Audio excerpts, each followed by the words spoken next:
무소르그스키, 전람회의 그림 중 키예프의 대문. 마음의 문을 활짝 열고 당당하게 나를 맞으라.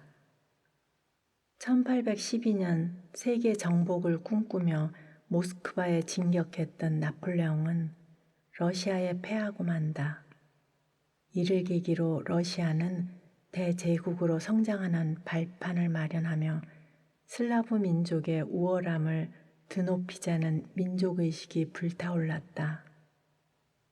이는 음악에도 지대한 영향을 미쳤다.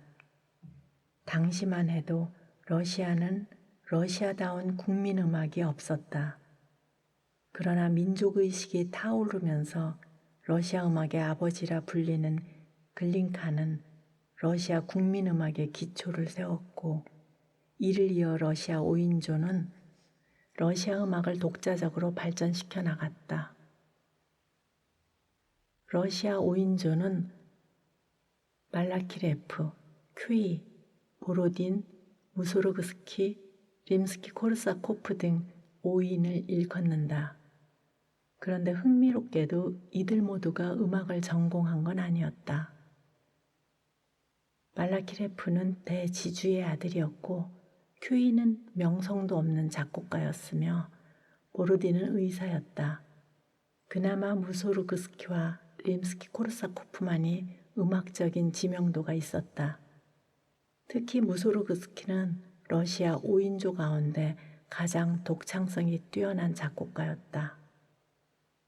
러시아 귀족 출신인 무소르그스키는 육군 사관학교를 졸업한 뒤 장교로 복무했다. 당시 러시아 귀족들은 군인이 되는 걸 당연시했는데 장교 시절 그는 음악을 좋아하는 장교들과 교류하며 러시아 민족음악에 눈을 떴다.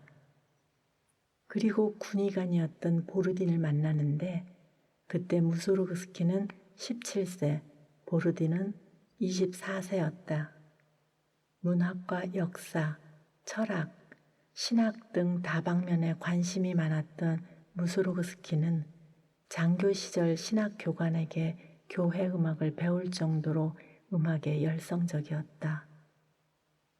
반면에 보르딘은 음악을 전공하지도 않았을 뿐더러 음악의 길로 들어서리라고는 꿈도 꾸지 않았다. 그러나 이들을 비롯한 5명의 젊은이들은 전공에 관계없이 음악을 사랑했고, 이러한 음악 사랑으로 러시아 5인조를 결성하여 19세기 음악사에 위대한 이름을 남겼다.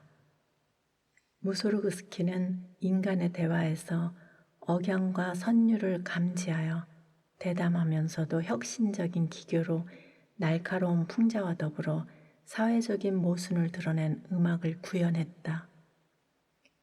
러시아 민족의 삶을 생생하게 묘사한 그는 농민의 생활과 분노를 고뇌에 찬 가곡으로 그려냈고 러시아적인 성악 스타일도 완성시켰다. 그래서 러시아 청년들은 무소르그스키의 음악적 혁신성을 열광하며 전폭적인 지지를 보냈다.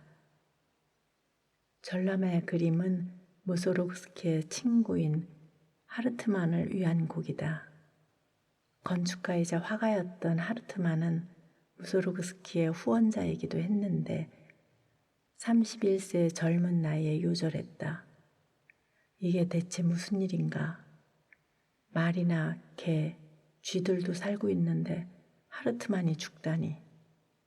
하르트만이 운명을 달리했다는 소식을 듣고 무소르그스키는 이렇게 울부짖으며 비통해했다. 하르트만의 사후 그의 수채화와 건축 설계도, 각종 기물의 디자인 등을 전시한 유작전이 열렸다. 이때 무소르그스키는 전시된 작품들을 보면서 느낀 소외와 감동을 음악으로 표현했는데 그것이 바로 피아노 모음곡 전람회의 그림이다. 전람회의 그림은 관현악 편곡의 대가인 라벨에 의해 세계적으로 알려졌다. 소리마다의 빛깔을 찬란하게 표현하여 명성이 높았던 라벨은 피아노 곡인 전람회의 그림에 색채적인 느낌을 가미하여 색다른 맛의 선율로 편곡을 해 대성공을 거두었다.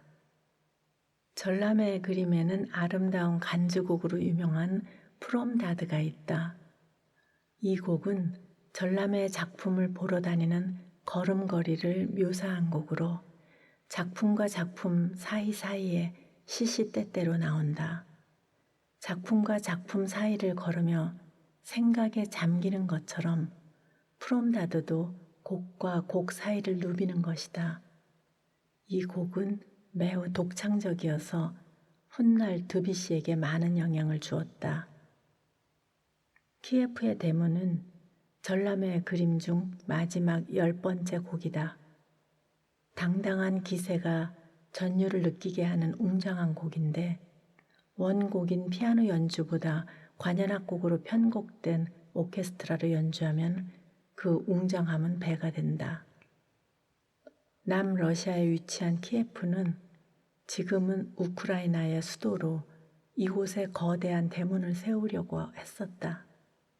나폴레옹을 물리치고 유럽 열강들과 어깨를 나란히 한 러시아는 봉건 노예 제도와 낡은 정치 체제를 혁파할 필요성이 있었다. 그런데 개혁에 힘썼던 황제 알렉산드로 2세는 끊임없는 암살 위협에 시달렸다. 키예프의 대문은 암살 사건을 무사히 넘긴 황제를 위해 하르트만이 설계한 것으로 끝이 뾰족한 지붕이 특징인 러시아의 웅장한 건축 양식이 돋보이는 작품이다.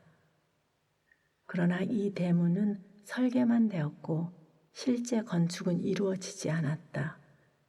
키예프의 대문은 하르트만의 설계 도면에서 영감을 받아 만들었다. 키예프의 대문을 활짝 열고 위풍당당하게 개선하는 러시아 군대를 머릿속에 그리며 곡을 쓴 것이다.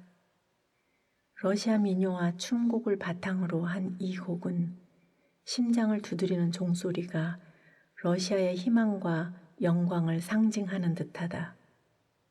그리고 키예프의 대문이 뿜어내는 힘차고 당당한 선율은 가히 대국 러시아와 그 뛰어난 예술을 찬양하는 송가라 할 수 있겠다. 언젠가 한 고교생이 키예프의 대문을 듣고 와서는 이런 말을 했다. 톨스토이의 표현이 아무리 장대하다 해도 제겐 무소로그스키의 키예프의 대문이 더 러시아로 다가옵니다. 책은 머리로 다가왔지만 음악은 가슴을 송두리째 열고 들어왔거든요.